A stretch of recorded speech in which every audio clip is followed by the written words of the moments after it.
اور وارث وہی ہوتا ہے کہ جب اصل پہ مشکل بن جاتی ہے تو دفاع کے لیے سب سے پہلے نکلتا ہے. اصل وارث وہی ہوتا ہے. جب مشکل بننے پر اپنی اصل کو چھوڑ کے چلا جائے اس کو کبھی وارث نہیں کہا جاتا ہے. اس قرآن کے اوپر مشکل بنی تو وارث سب سے پہلے آ کے آئے. اس دین پہ مشکل بنی وارث دین سب سے پہلے آ گئے. اور اس انداز میں اس کا دفاع کیا ہے کہ زینب کی چادر لٹتی ہے تو لٹ جائے، علی اکبر کے سینے میں برچھی لگتی ہے تو لگ جائے، لیکن اس قرآن پہ ہم جانے نہیں دیں گے. عجیب منظر تھا کربلا میں، قاری قرآن قرآن کو مارتے رہے، قرآن شہید ہوتا رہا. نمازی نماز کو مارتے رہے، نماز شہید ہوتی رہی. کربلا میں یہ منظر بن چکا تھا، حاجی مارتے رہے، حج شہید ہوتا رہا. اجرکم اللہ. جناب زہرا کو اجر دیں، کوئی غم نہ دیکھیں سوائے غم میں کربلا کے. بچے مارے گئے، مہمان مارے گئے، بیٹے مارے گئے، بھائی مارے گئے. سب کو قربان کرنے کے بعد خیموں کا پہرا دیتی رہی علی کی بیٹی. بن بلان اونٹوں پہ سوار ہو گئی، مستورات کو سوار کر دیا. قافلہ چلتا رہا، بچے گرتے رہے، مائیں دیکھتی رہی، بچے بھی خاموش ہو گئے، مائیں بھی خاموش ہو گئے.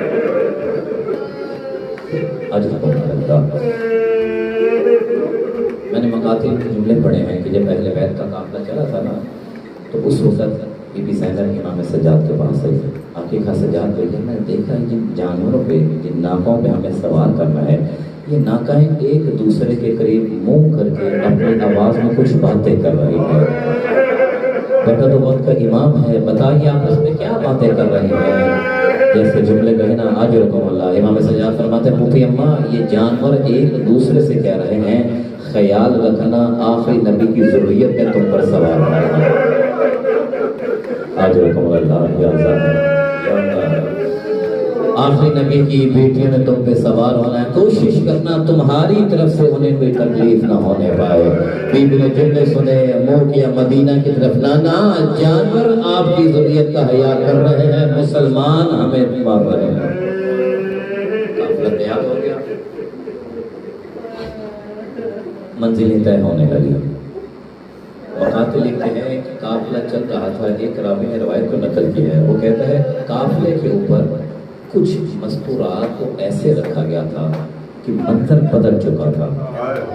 وہ کہتے ہیں کہ میں نے دیکھا قافلے کے اوپر ایک بچی کو اس طرح سے باندھا گیا تھا، لگتا نہیں تھا کہ سامان ہے کہ کوئی اوپر سوار ہوا ہے.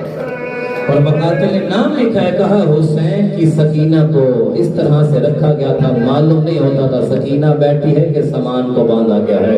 ہاتھ باندھ دیے گئے ہیں، پاؤں اونٹ کے ساتھ باندھ دیے گئے ہیں اور یہ قافلہ چلتا جا رہا ہے. اب یہاں پہ تاریخ نے ایک اور جملہ نقلی ہے. وہ کہتے ہیں جب قافلہ چل رہا تھا بعض جگہوں پہ یہ اونٹ کو تیزی سے دوڑاتے تھے، جہاں ماؤں کے ہاتھوں سے بچے گر جاتے تھے وہاں پہ مقاتل کہتے ہیں کہ ایک دفعہ جناب سکینہ اونٹ سے گر گئی ہیں. قافلہ چلتا رہا، قافلے کو پتہ ہی نہیں چلا کہ بیوی پیچھے رہ گئی ہے. تھوڑی سی مسافت طے کی تھی کہ جس نیزے پہ حسین کا سر تھا وہ نیزہ زمین پہ گڑ گیا. اب یہ اٹھانے کی کوشش کرتے ہیں، نیزہ اڑتا نہیں ہے. شیبہ ملعون نے نیزے والے کو کچھ نہیں کہا، تازیانہ لے کر وہاں آیا جہاں عابدین عبادت میں مصروف تھا. اس نے آ کے سید السجاد کی قبر پہ کربلا کی تاریخ کو لکھنا شروع کیا ہے. یہ مار رہا تھا، بی بی زینب نے دیکھا، کہا ظالم کیوں مار رہا ہے میرے بھتیجے کو؟ کہا ہمیں بتائے کہ حسین کا سر سوار کیوں نہیں ہو رہا ہے، سفر کیوں نہیں کر رہا ہے. اتنے میں امام سجاد کی آواز آئی، دیکھو سکینہ قافلے میں خیریت سے ہے، سکینہ خیریت سے ہے. جب دیکھا نا قافلے میں جناب سکینہ جس اونٹ پہ سوار تھی وہ اونٹ خالی ہے، بی بی کو معلوم ہوا سکینہ قافلے میں نہیں ہے. بی بی نے تیزی سے برعکس سفر کرنا شروع کیا. تھوڑا سا فاصلہ طے کیا، کیا دیکھا ایک مستور ہے جس کی گود میں سکینہ لیٹی ہوئی ہے. بڑی شفقت سے سکینہ کے سر پہ ہاتھ پھیر رہی ہے. بی بی نے جلدی سے آگے گئی اور جا کے جناب سکینہ کو اپنے سینے سے لگایا. کہا بی بی تیرا بڑا شکریہ ہے، تو نے ہماری بچی کی حفاظت کی ہے، تجھے اس کا اجر میری ماں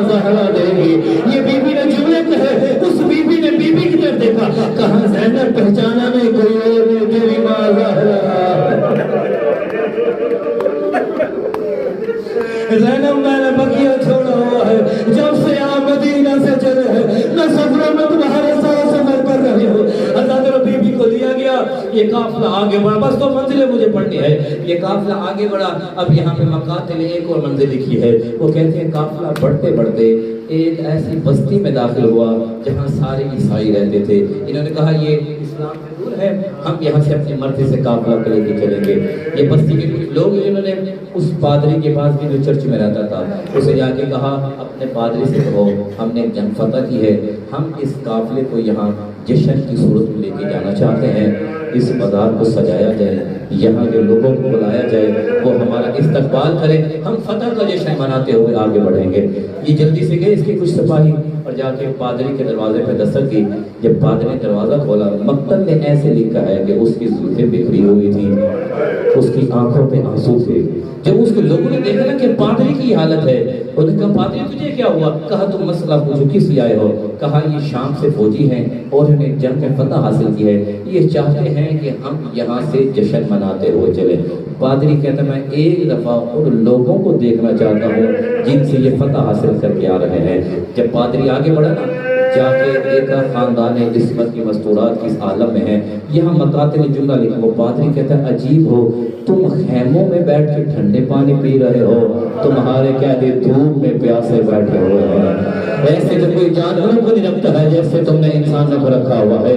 اور اس کے بعد اپنی قوم کے پاس آیا اور قوم سے مخاطب ہو کے کہتا دیکھا تم نے انہیں کیسے رکھا ہوا ان لوگوں نے، لیکن یاد رکھنا پوچھو کہ میری وجہ کیوں ہے ایسے؟ کہا کیا ہوا؟ کہا یہ میری زلفیں میں نے نہیں بکھیری ہیں۔ کہا کیسے بکھری ہے؟ کہا ابھی میں سو رہا تھا، خواب میں حضرت عیسیٰ تشریف لائے تھے اور آگے کہا ہے پادری تو سو رہا ہے، تیرے دروازے پہ آخری نبی کی بیٹیاں آئی ہوئے ہیں، اگر کچھ کر سکتا ہے تو ان کے لیے کچھ کر۔ ابھی اس پادری نے کہا ٹھیک ہے تمہاری خواہش ہے، میں اسے تو پورا نہیں کر سکتا، لیکن ہاں کوئی اور خواہش ہے تو بتا دو۔ اس نے کہا ٹھیک ہم رات یہاں رکنا چاہتے ہیں، ہمیں ڈر ہے کہ جو ہمارے پاس سر ہے نا نیزوں پہ، ہم سے کوئی چھین کے نہ لے جائے، ان سروں کو اپنے پاس حفاظت میں رکھ لے۔ اس نے کہا ٹھیک ہے اتنا میں کر سکتا ہوں۔ اس نے سر لیے اپنے پاس کمرے میں لے گیا، حسین کا سر ایک صندوق میں، علی اکبر کا سر ایک صندوق میں، علی اصغر کا سر ایک صندوق میں، صندوقوں میں سر رکھ لیے۔ جب رات کا وقت ہوا نا، اسے کچھ آواز سنائی دی، یہ پریشان ہو گیا کہ کوئی سروں کو اٹھانے تو نہیں آ گیا ہے۔ جیسے اس نے سروں کو دیکھا نا، اب اس کمرے میں گیا، اس نے جا کے صندوق کو کھولا ہے۔ پہلے سر علیحدہ علیحدہ صندوقوں میں تھے، لیکن جب اسے صندوق کھولا ہے نا جس میں حسین کا سر تھا، کیا کہتا اسی صندوق میں علی اکبر کا سر آیا ہوا ہے۔ حسین کی ہاتھ علی اکبر کے رخسار میں ہے اور ہلکی ہلکی آواز آ رہی ہے، اے علی اکبر اب تجھے معلوم ہے تیرے بغیر حسین،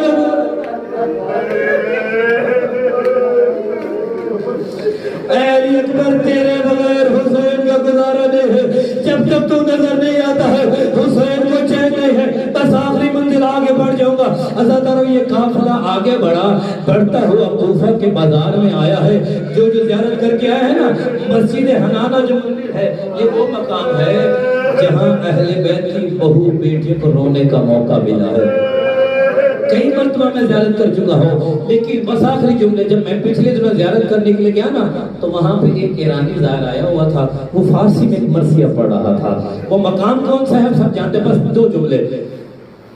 وہ منزل ہے کہ یہ لوگ بازار سجانے میں مصروف تھے، علی کی بیٹیوں کو رونے کا موقع مل گیا۔ مسجد حنانہ رونے والی مسجد، علی کی بیٹیاں رو رہی تھی، ادھر سے مسجد کا مینار رو رہا تھا۔ اور آپ جانتے ہیں کہ جب رونے والوں کے ساتھ کچھ رونے والے مل گئے نا، انہیں ڈھارس ہو جاتی ہے، پھر گریہ زیادہ ہوتا ہے۔ جب علی کی بیٹی نے دیکھا کہ مسجد کی مینار سے رونے کی بات آ رہی ہے، انہوں نے گریہ بلند کیا۔ مسجد حنانہ وہ جگہ جہاں بیویاں بیٹھی تھی، اب انہوں نے کیا کیا؟ گریہ کو کم نہیں کیا، بلکہ اس میں اضافہ کرنے کے لیے کیا کہ جو حسین کا سر تھا نیزے پہ، وہ بیویوں کے سامنے لے کے آئے۔ حسین کا سر خود خنجر سے کاٹا گیا تھا، کچھ گوشت کے حصے تھے جو سر سے لٹک رہے تھے۔ اب انہوں نے، میں ادب سے ہی کہنا چاہتا ہوں کہ جیسے مالی گلدستے کو مرتب کرنے کے لیے کبھی اس کے پتوں کو کاٹتا ہے، کبھی اس کے کانٹوں کو کاٹتا ہے، انہوں نے حسین کا سر لیا اور زینب کے سامنے اسے مرتب کرنا شروع کیا ہے۔ ایک دفعہ حسین کربلا میں شہید ہوا، اب دوسرا مسجد حنانہ میں شہید ہو رہا ہے۔